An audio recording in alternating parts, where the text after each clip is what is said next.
Welcome back, everyone, to the World Championship Series, the Challenger League here, of course, of America. I'm Axel joined by Axelav. We're about to jump into the second match of the night. Of course, the first match is Theognis versus Jaedong. Theognis taking the 2-0 victory. And, of course, story that started with his tweet an hour before the show saying, Jaedong, look out, freedom is coming for you. And he definitely converted for himself and for his country and, of course, for his team. That's right. A great performance there by Theognis. Yes. Of course, our second match of the day is going to be between Major and Xenocider.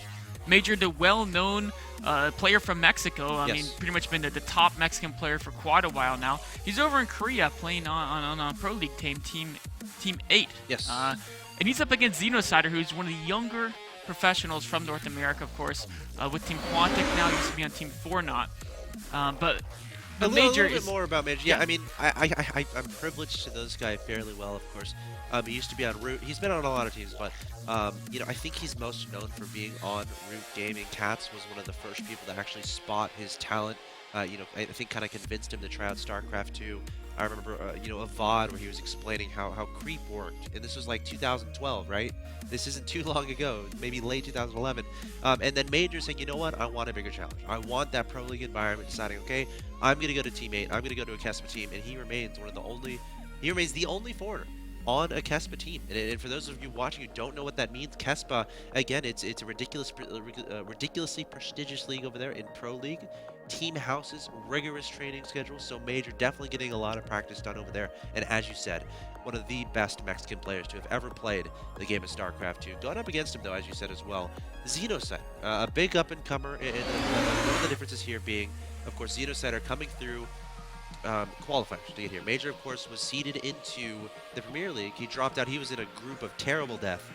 Killer, Alive, and Hero. Yes, Hero, Alive, that's a ridiculous group here. Major not able to advance there, so he's going to drop down to face Xenocider.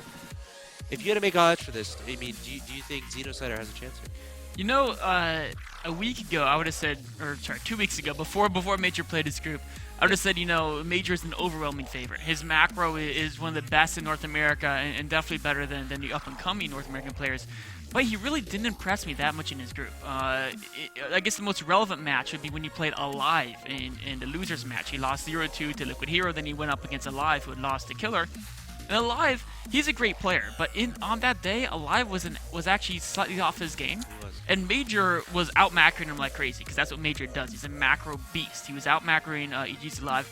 But what was happening, his positioning was just off. It seemed like his mind wasn't quite where it used to be. He kept leaving holes in his defenses, and especially his style of play where he loves to use mech and TVT. If you leave a hole against Bio, they just run up camp your production.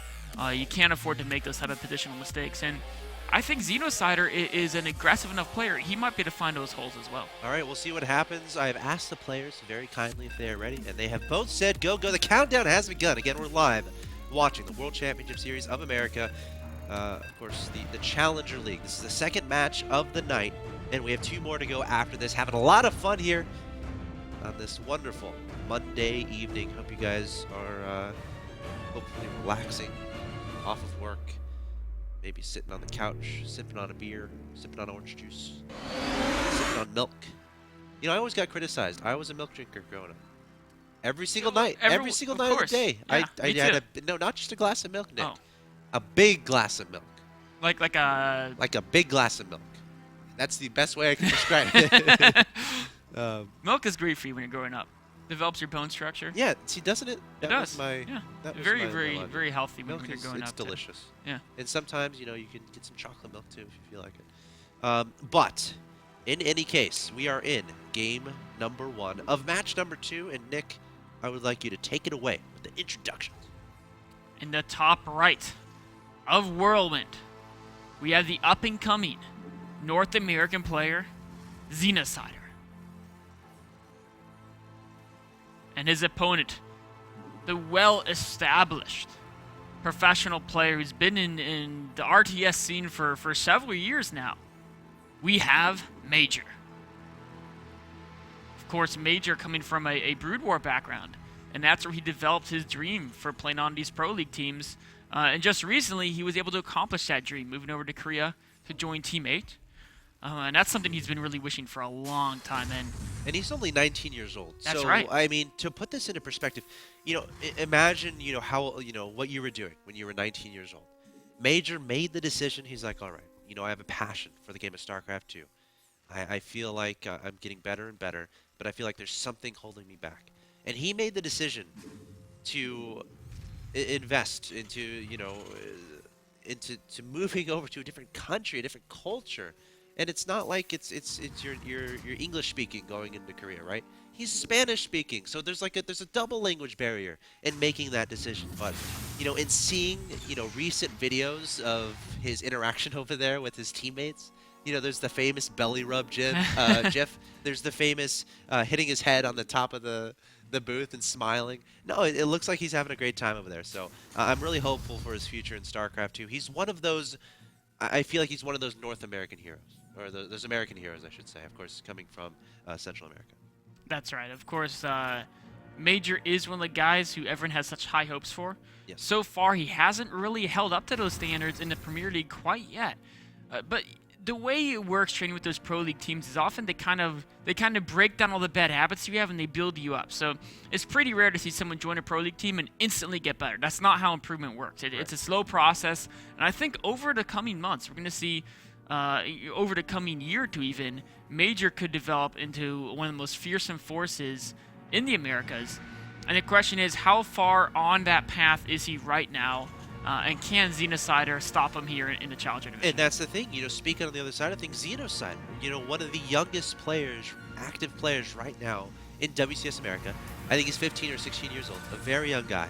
As we see in SCV scouting here from Major, seeing the lack of a natural expansion. Can he reminds me of Illusion, I think, a little bit. How Illusion made that early splash early on in his career, or early, he qualified for IEM at the age of 15 or something crazy like that. I feel like Xenocider can be one of those guys as well. So it should be really interesting to see how these two players' storylines develop as the months go along, as the WCS tournament continues. But yeah, talking about these builds, we're seeing a relatively fast command center here from Major, getting a reactor on a barracks and a factory. And we're seeing Xenocider sticking on one base for a little bit, researching Cloak. This isn't something you see every day nowadays in TV2. It really isn't, and typically often you see the mine drop before the Cloak Banshee, but because people don't anticipate the Cloak Banshee quite this fast, they usually think if he's going to do it, he's going to do mine drop first. Major may not be quite ready for this timing. And I think that's going to be a lot of the theme of the series. Major, the build he's doing is pretty much the overall most generic, safe way you can play TVT, like macro-wise. You get the command center, but you get a factory right after that, so you get the starport up, and you really want to have your factory and starport up as fast as possible in TVT in general, because you want to have the ability to get Vikings, the ability to get Widow Mines, the ability to get Hellions, so you can react to whatever type of threat comes at you. Now Major scans this. Oh, and immediately puts down an engineering bay.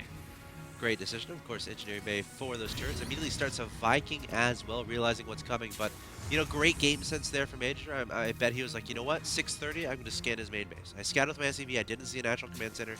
He could be doing something scary, let's identify it, and that's exactly what he did. So we'll have to see how he prepares for this.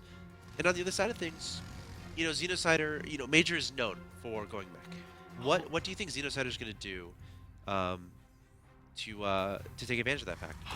Is the Widow Mine going to get a big hit off? Oh man. A decent Widow Mine shot there. Taking down one Hellion. Still 3 remaining.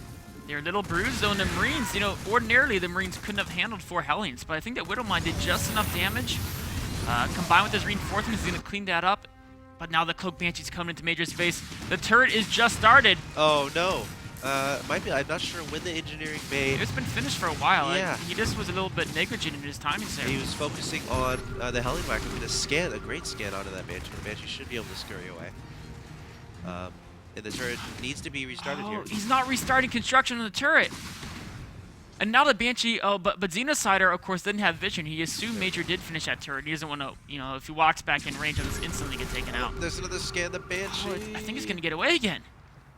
Yeah, it will. Wow. Look at the Viking. I mean, it's not like the Banshee's done insane damage, but 2 scans and 4 kills? Yeah. For a build that was scouted and theoretically could have been countered with the turrets ready.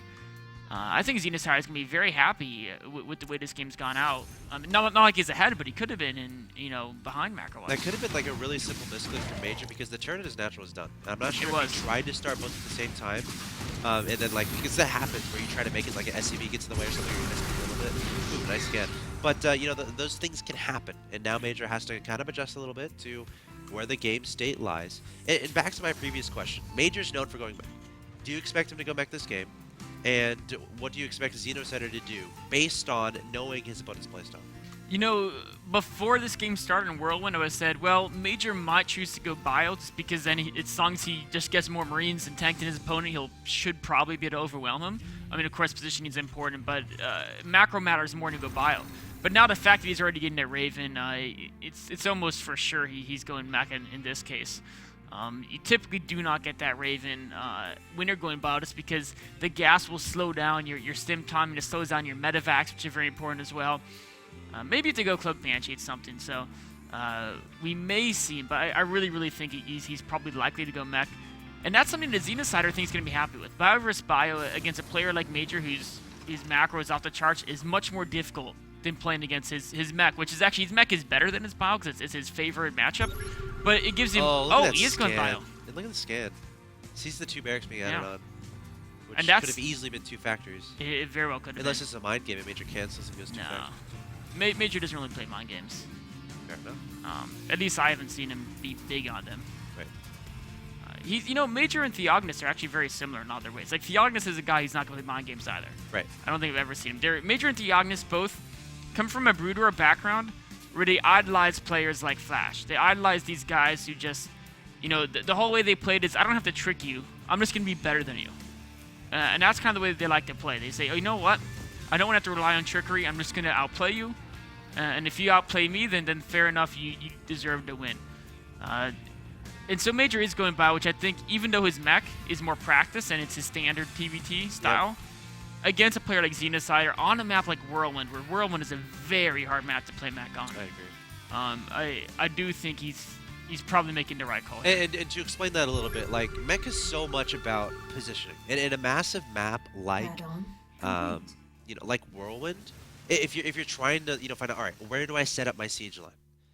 Where do I, how do I keep track of the air? How do I negate all these drops and take advantage of, oh, hold on. There's a Banshee here trying to sneak in there. And then she can take it out. But yeah, I mean, like, the main thing is, mech is all about positioning. And if you can't find that, a pivot location, it's going to be very difficult. And on Whirlwind, where would that position be? There's so many flank paths for bio. There's so many drop paths. It can be very hard to make work. So it's hard to even take a 4th base on Whirlwind, let alone talk about staying to a 5th base and stopping the bio player from going up to like 6, 7 bases. Very difficult to accomplish. We see both players getting sensor towers, though. Of course, TVT drop play is so powerful because Terran units, they can't just instantly send a whole bunch of speeding somewhere. They can't warp in around reinforcements. They have to find units from somewhere and send them to deal with the drop. So having that advanced knowledge is very, very important. Banshee getting scanned and killed there. And Medevac's just going to be leaving 1 Marine behind. He's going to go try to take the watchtower, but he's going to be killed by a bunch of Marines and tanks. 2 Medevac's going to go to the main base of his opponent. Sensor tower is not quite extending to the top there. I'm surprised he doesn't have like a flying building or a Viking covering that very top line lane. He does. Well, actually, no, never mind. He's fine because he has 2 missile turrets and 4 Marines. That's almost the perfect defense. It's almost like a bait, even. It is. Like, hey, I'll leave a gap for you. Try to make it in. Come at me, bro. And if Major's not on top of if he ignites the afterburner. Yeah. I mean, if he sees it and backs away from the turrets, he'll be fine. But if he's busy and just misses the turrets for a second. Xenocider actually coming in a little bit. The Medevac's going to sprint right toward that 3rd base, but Xenocider's ready. Targeting down Medevac's. Great decision there.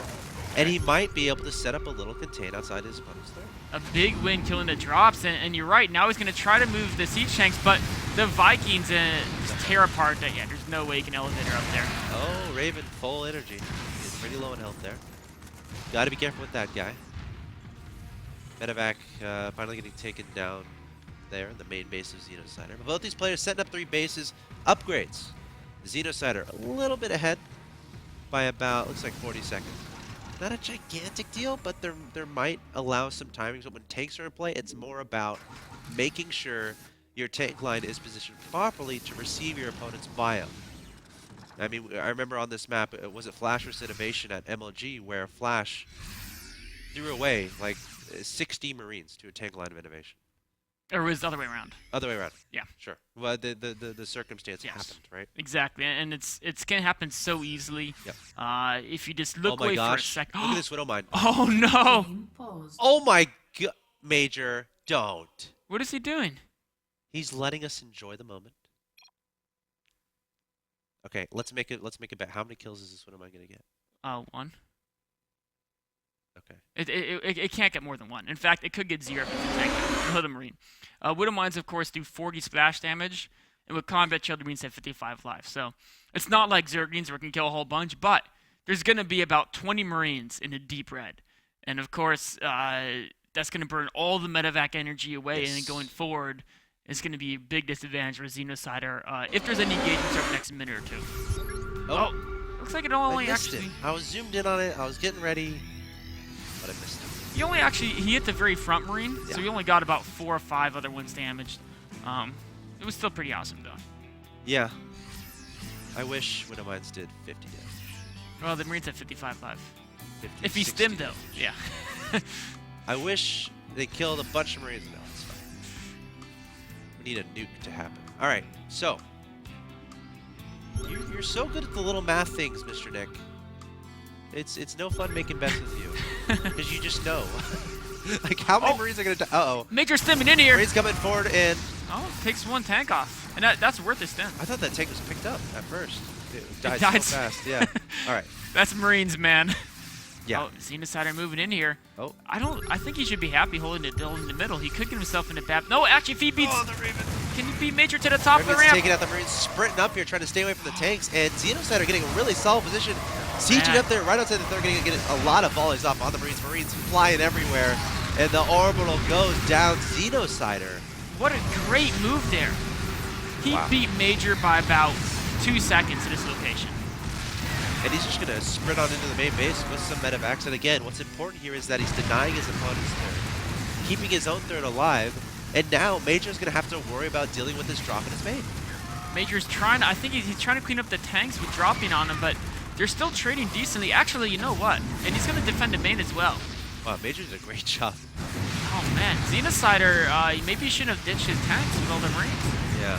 All these man. This is... He's being massacred. Okay, so what's important here, though, is that the third orbital was dead.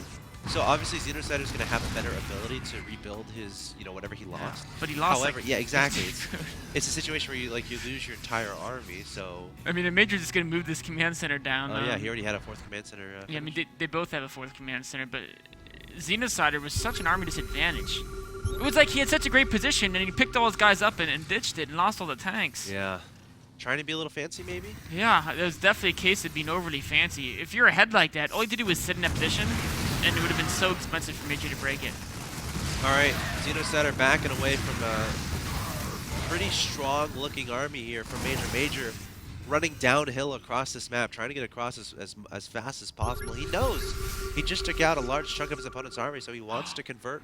And are we going to see deja vu here? Oh, no, I think Xenocider's just in the right position just in time. No, he sees up his tanks about a second too early. They're too far back. And yeah, this is looking a lot like what we just saw on the other side of the map. Marine's going to peel off and target down some SCVs and orbitals. Oh, I think Xenocider should be destabilized here as long as he repairs the orbital.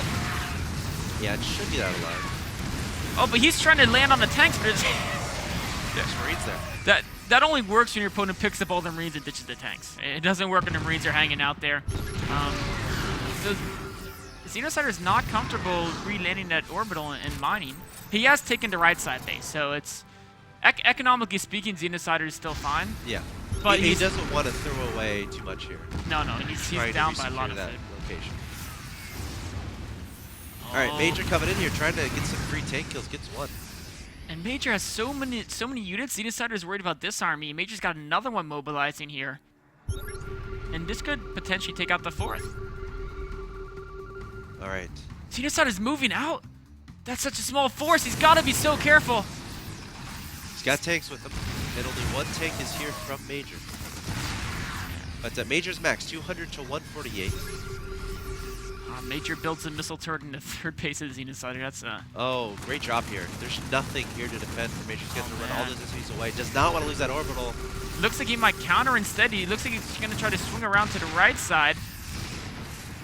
Yeah, he's working on it. We have the Marines still working on that third base. Meanwhile, Tank's going to start shooting across this ledge. And Xenocider is going to back away, repositioning himself. Man, I think Major thought he defended this section, but he really didn't. All right.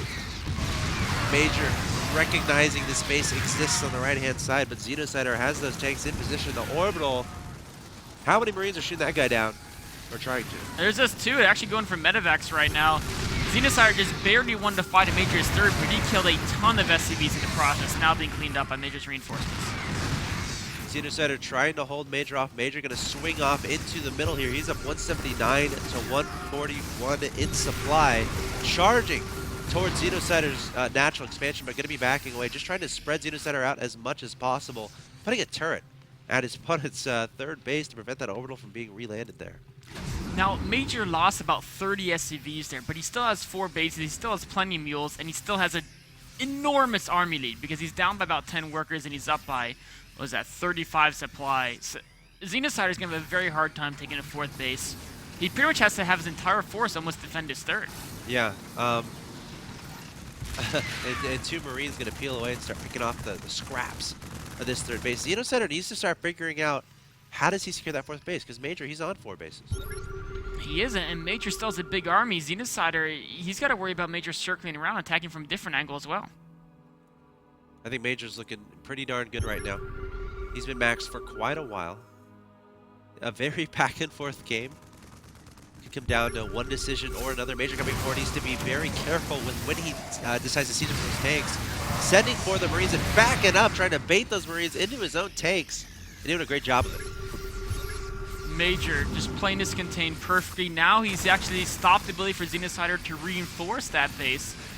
And if he just sits here and lets himself build up a little bit of a bank and then move in for an attack later, Xenocider's going to have to be very creative in how to break this contain. Gosh, you know, Major, something else he's doing here by sieging up, he's isolating armies. So Xenocider can't necessarily reinforce as well as he wants. Going to be running up here. There's a Widow Mine there. You got to be really careful with that. Tank's taking a lot of shots. Gosh, Xenocider losing so many Marines. How does Xenocider engage this? I don't know how. I mean, I think he has to just try to get a big doom drop somewhere while making sure his defenses are solid enough to stop Major from just stimming in and running up into his army. Right. Oh, that's what he's doing. 3 medevacs being loaded up.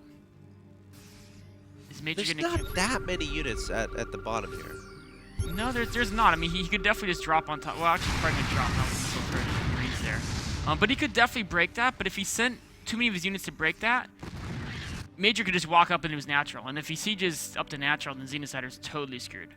You know, he might spot this drop here. Oh, the 1 Marine. People said, why are you living out there in the wilds at the bottom right? He said, for this one moment. Scouting a drop. Of course, you know, Major could have scanned earlier. I think he did, and identify, okay, where's your army? And Oh, he but can, the drop's being turned into a flank, it looks like. And a flank is a great way to break that place below his 4th. He's got to target that location. That's the easiest location to break. He scans it. He's definitely going to go for this break. We have 3 tanks here that could be caught off guard a little bit, and Xenocider coming in from 2 locations. Tanks getting some great shots up onto the Marines. And Major trying to reinforce as fast as possible. Now Major getting a bit of a flank here, and I think he should be able to re-secure this location, taking out some medevacs, but there are 4 tanks here, standing strong here for Xenocider. Oh, Xenocider tries to break the middle when there's no Marines there, but there may be too many tanks. Maybe not. Oh, but the Marines come in from Major. Oh, he was so close to taking out those last 2 tanks. But he's going to back away, trying to, again, bait those Marines into the siege tank shots. With so many Marines here from Major, he doesn't really care. Coming forward, targeting down Marines, targeting down medevacs, and taking to be dropped to his doom. And look at all these medevacs above here for Major, healing up these Marines. Major up 158 to 102. There's the GG. Major takes game 1. You know, I think that was a very well executed attempt to break the contain near the end there. I think Xenocider did some smart moves, but it was just too late. Major was too far ahead, and you played the contain so well. Yeah. It was really that one moment where Xenocider outmaneuvered Major, and he had a great contain himself. He was in the same position Major ended up in, but then he tried to get too fancy, and that's something we didn't see Major do, Here it right? is right here. Yeah, he tried to get he had a perfect position here. This is similar to what Major had, but Major just sat back and said, okay, it's on you to make a good move. But Xenocider said, no, I'm going to keep trying to make good moves to end the game. And of course, he lost that tank line, and then this drop here, he killed like one reactor. And Major was absolutely all over it. And was able to clean it up without losing much at all. And losing 7 tanks and 3 medevacs full units for, I think he actually killed 3 reactors. Sorry, killed 3 reactors. Still not worth it. Yeah, you know, I think based on that game, anyone can take this serious. I feel like Xenocider could have won that game. Major did a great job, did a little bit of a comeback, taking advantage of a miscue there from Xenocider and able to take game number 1. Guys, stay tuned. You're watching a best of 3 between Xenocider and Major. This is WCS America Challenger League. We'll be back with game 2 in just a bit.